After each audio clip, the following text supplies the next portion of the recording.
Hello, good morning, good evening, good afternoon. My name is Chris Legaspi. I'm a professional artist, author, and anime instructor. And today we are going to do a figure drawing, a full figure drawing, start to finish. And this is a recent figure commission. So I will go through my process step by step in this video. We're going to start first by going through the materials. I'll show you the basic materials that I use. Then we'll get into the concept and composition. So I'll go through some ideas, my ideation process, specifically with thumbnails, tonal composition, and then lighting and form study. Then you'll actually see the full shading process. So this is the cool, exciting, and sexy stuff that everybody wants to see. And then finally, I'll go through the finish, add subtle refinements, subtle tweaks, and a few subtle techniques here or there to get to a clean, crisp finish for this particular client. So make sure to watch till the end so you can see how the finish unfolds. And before we begin, if you haven't already, make sure to subscribe to my free Insiders Club. Insiders Club members get first access to these weekly live streams, and you also get access to other live events, and you get discounts on courses and programs, along with access to free lessons and other free content available only to subscribers. So all you have to do is go to www.drawwithchris.com, and there you can enter your email and you'll be good to go. Okay, let's quickly talk about materials. So I use very, very basic materials, nothing really fancy, and these are the materials that I use all the time, and really I just like them. No real special reason for using them. So I do the bulk of my work here with colored pencils, and these are both by Prismacolor. I use a very thin black and a Prismacolor black. The very thin is a bit harder, so it's great for subtleties and the line drawing.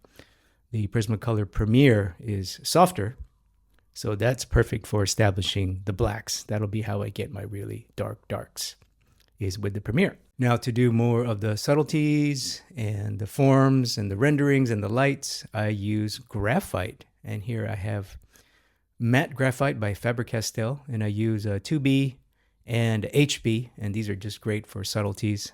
I like them a lot, and I would use more grades, but these are all that I have, HB and 2B. And then finally, miscellaneous stuff. I got a couple of erasers. Kneaded eraser I do a lot of work with. Detail eraser, and because it's rubber, it can also remove or lift some of the colored pencil. And then for the subtleties, gradations, I use tissue, and that's great for wiping. The paper is very basic, plain old printer paper, ordinary, bright white copy paper, nothing too fancy. So this beginning stage is probably my favorite stage, and this is the concepting and composition. So basically, I start by brainstorming, just like everybody else. I brainstorm ideas, and the first step for me is to just quietly observe and absorb the reference. So for this particular piece, I'm going through reference by Grafit Studios. So shout out to Grafit for reaching out to me, and shout out to them for their excellent reference. And here I just kind of go through the folder. I view it on my little laptop here, and I just kind of allow ideas and inspiration to flow. Really, that's it. I personally do this by sitting in a quiet space, no distraction, no noise, no music or stuff. And this, allows me to quietly absorb the visuals here of the reference, allow ideas to emerge. And this also allows me to hear and feel my first gut instinct, that that initial oh, or that initial wow, that initial spark of inspiration. I allow that to flow, and then I definitely trust that. So when whatever images I feel, that first oh or wow, those are the images that I choose from the folder, and that's the beginning for me of the ideation and the composition process, is this initial burst of inspiration. And once I have my first set of ideas, my first inspiration, then I just sketch, just like normally, like every artist loves to do. sketch, draw, and iterate. So this is, again, a big part of my ideation process. And they're called thumbnails. That's basically what I'm doing here. A bunch of small little thumbnail drawings. And for me, this is my favorite way to brainstorm. And if you've never tried it, you definitely should try it. My teachers and mentors recommended it to me. The great Andrew Loomis, everybody knows Andrew Loomis. He recommends a minimum of 12 thumbnails. So I've only done 6 or so in this case, really 6, 8, 9, not quite 12. So I probably should have done more. But this stage is very fun for me. And I do this a lot, especially in my professional work as a movie poster artist. You have to thumbnail and comp very quickly for the job. And also at this stage, ideas start to form, like real concrete ideas of a story. I want to do more than just copy the figure. So I typically like to work from a story or a narrative that I've come up with. And at this thumbnailing stage helps me to form the initial story idea. Now I start to do a bit more of a concrete thumbnail, and this is what's known as a tonal composition. And this is one of the most important lessons that I learned from my mentor, Steve Huston. He was the first to introduce me to this idea of tonal composition. And basically, this stage is for me to define the value structure. I want to know, for example, how dark or light is the final drawing going to be? I need to know that. Where are the brightest highlights? Where are the darkest dark? Where are the dark areas? What areas should be flat value shape, flat technique, flat treatment? What areas should have more gradation? What areas should have texture? So a lot of these answers come from doing tonal compositions and iterations on tonal compositions. And the beautiful thing about doing all of this groundwork before you start to finish drawing is, of course, it helps you to solve a lot of the problems ahead of time. So that not only helps me to produce a better picture, but of course it makes me faster, and it makes the process, the rendering and finishing process, right? That's the part that most people skip to. They just say, oh, okay, I'm just going to start to render. I see beautiful detail, I'm going to render some muscles.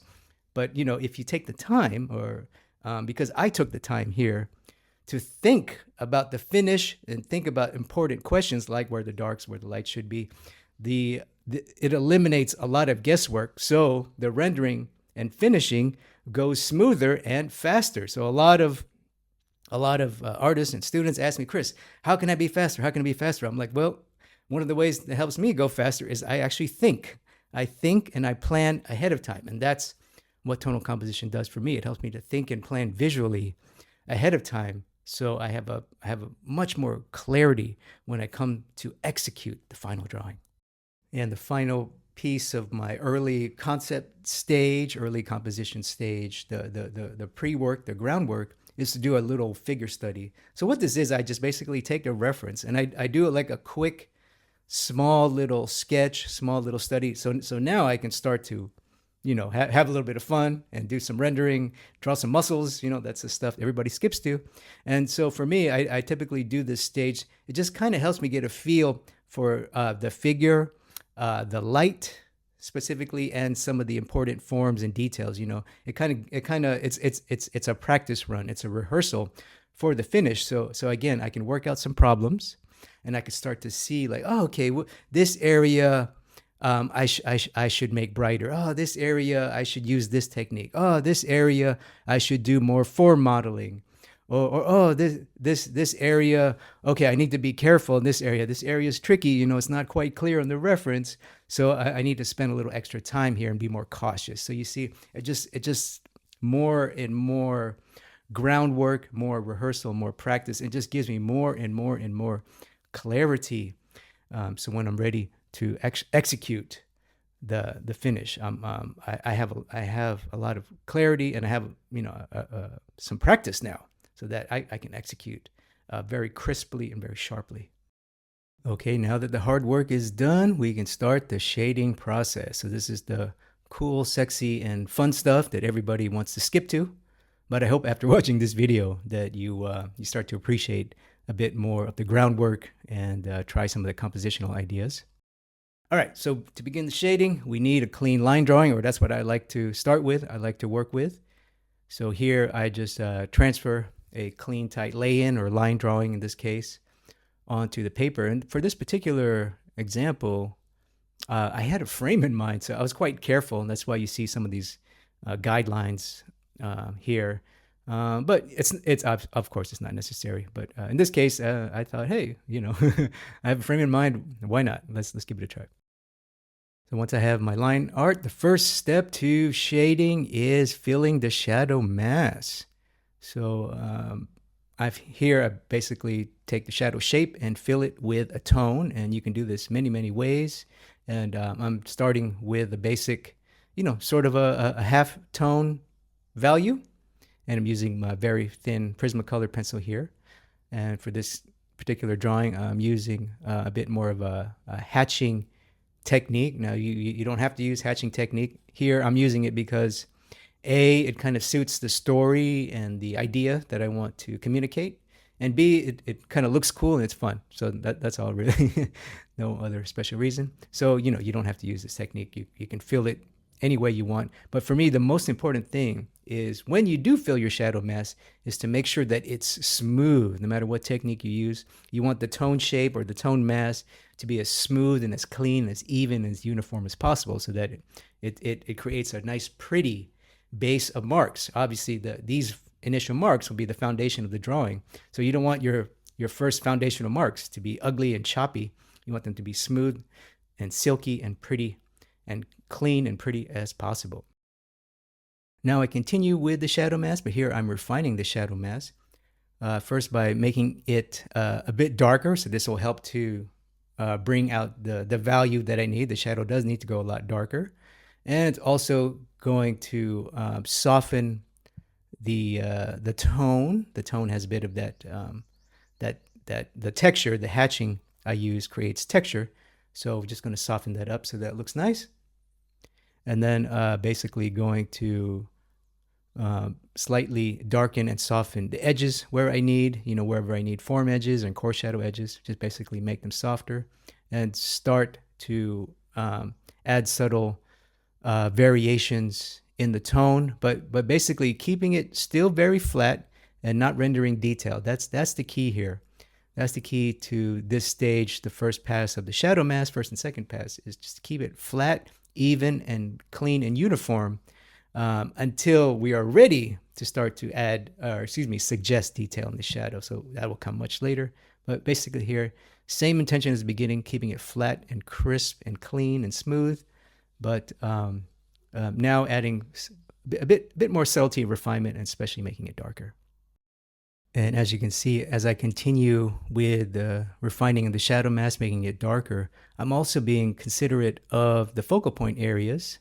I start at the face and the shoulder, that'll be the main focal point, and then move down to the legs, obviously, and then also continue with this background skull object thing. So that way, make sure that the value is integrated with the rest of the drawing.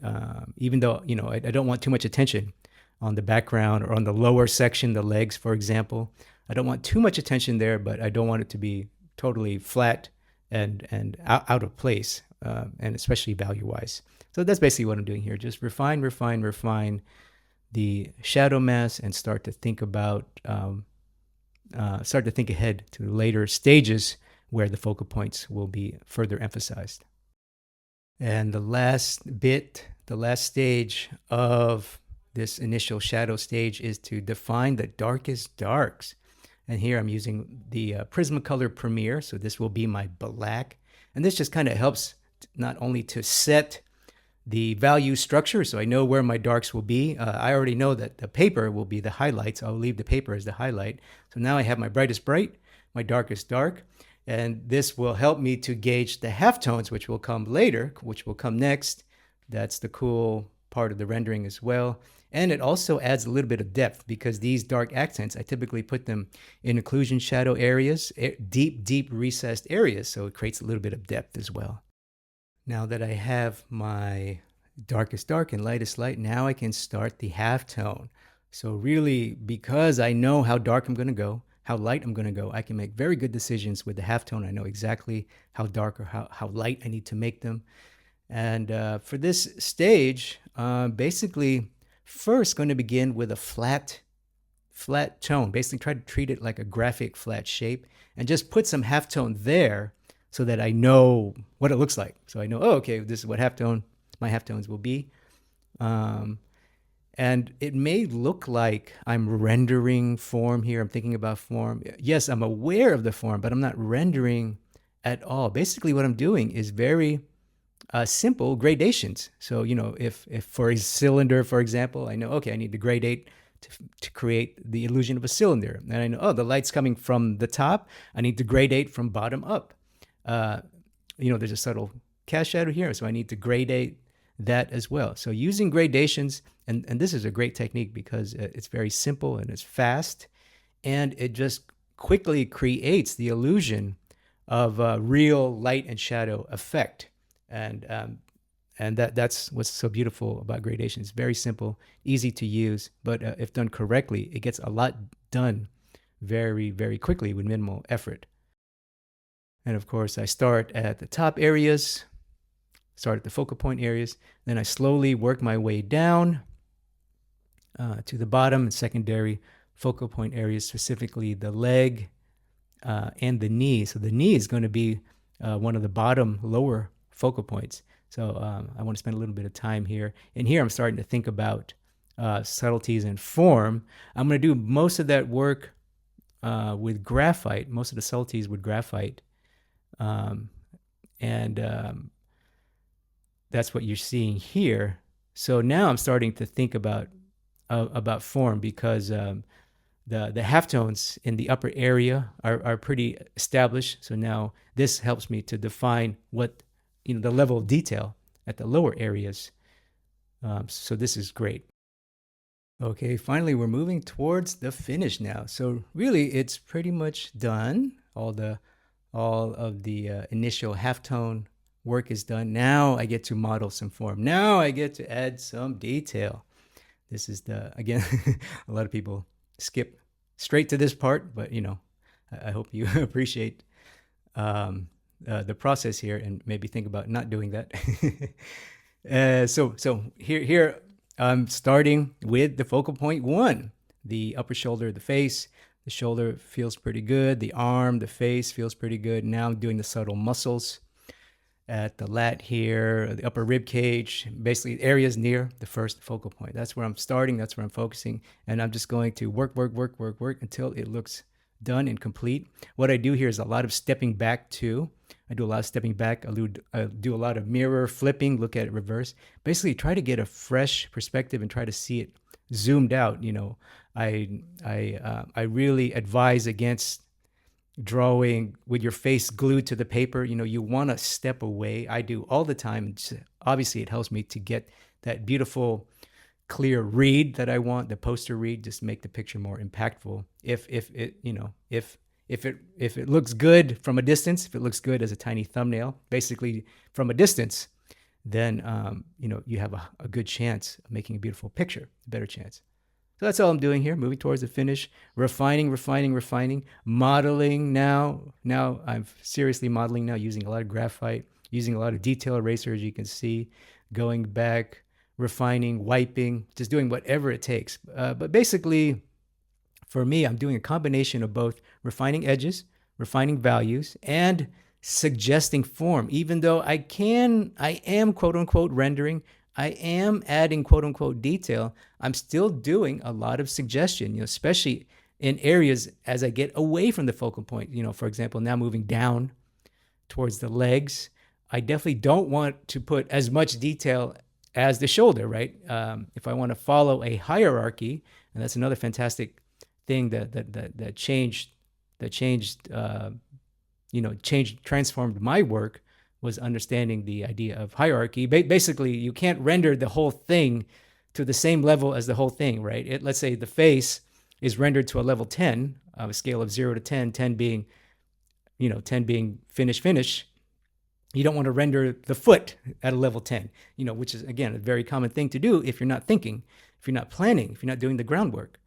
I'm very, very cautious here of the level of detail. So that's why I always stick to more suggestion and less explicitly adding detail. And that's really, again, something my mentor Steve taught me. He said that the great masters, the great artists that you admire, it's not what they put in that you admire, it's what they chose to leave out. So that's what I'm doing here. Even though, yes, I'm adding detail, I'm still basically editing and being very disciplined as to where I add detail and where I leave things out. Okay, here I'm starting with the background tone. This is very simple. I just start with a shape. It's basically try to fill the background shape, and I just fill it with a tone. I'm using matte graphite here. Now I also do this stage with powder. I like to do this stage a lot with powder. Powder creates some cool abstract effects, but for this particular example, I'm just using straight up pencil, and I'm starting with both of the graphites that I have. I only have HB and 2B, same exact pencils as the beginning, Faber-Castell matte graphite, and I just basically do a couple of layers, wash. I call it a wash. It's like a watercolor wash. I just put layers down and put a couple layers down, and then I wipe. Once I put a layer down, I take tissue and I wipe it, and then I do it again. I do that same process again, this time with slightly darker pencil, and what this does is it helps me to create gradation, and that's what I want. I basically do this stage, put some graphite down, wipe it with tissue, put some more graphite down, wipe it with tissue. I do this stage until I get the exact value that I want and the exact gradation I want, and is the gradation will help me to not only make the figure pop more, make the highlights of the figure pop, but also help to tell the story that I want to tell. And finally, the last finishing touches. So here I'm just going through putting the last final touches of polish. Normally I like to step away before I get to this stage, so I'll do a lot of work, and then I will literally either walk away, look at it from 20 feet, or I'll stop and sleep on it. And this just gives me so many different perspectives, so I can make good decisions when I finish. So I know exactly what's needed. Oh, this is too dark here. This is too light here. This needs more detail here. This is too much detail there. All of those things I'm able to better judge because I looked at it from so many different perspectives, especially flipping and looking from a distance. So that's all I'm doing here, making some edges a little, some accents a little bit darker. I'm making some value shapes a little bit lighter, a little bit more subtle. I'm adding a few subtle details here to further tell my story. I'm refining the focal points, especially the face and the shoulder. So that's all I'm doing here, just making subtle value and edge refinements until it is complete and finished and looks sexy and complete. And, I just work my way down, but basically still mainly focusing on focal point areas. And here's a look at the finished drawing.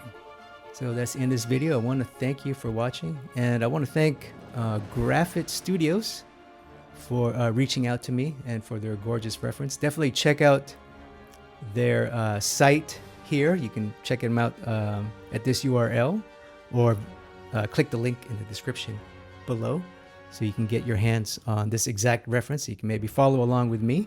That would be a lot of fun. And you could also, if you like my work, you want to learn more from me, I have a lot of free resources available on my website, www.drawwithchris.com. You can see a big button that says free resources. Definitely go there and check it out. You can learn more about how if you like the way I figure draw, I got free lessons on that. If you like the way I shade, I got free lessons on that. So definitely check it out. And if you actually follow along with me and you draw from Grafit's references, definitely share your work with me. Make sure to tag me on social media or send me a message. I would love to see the creations you came up with. And that's the end of this video. And until next time, get out there, keep drawing, build up that mileage, and I'll see you in the next video. Take care. Bye-bye.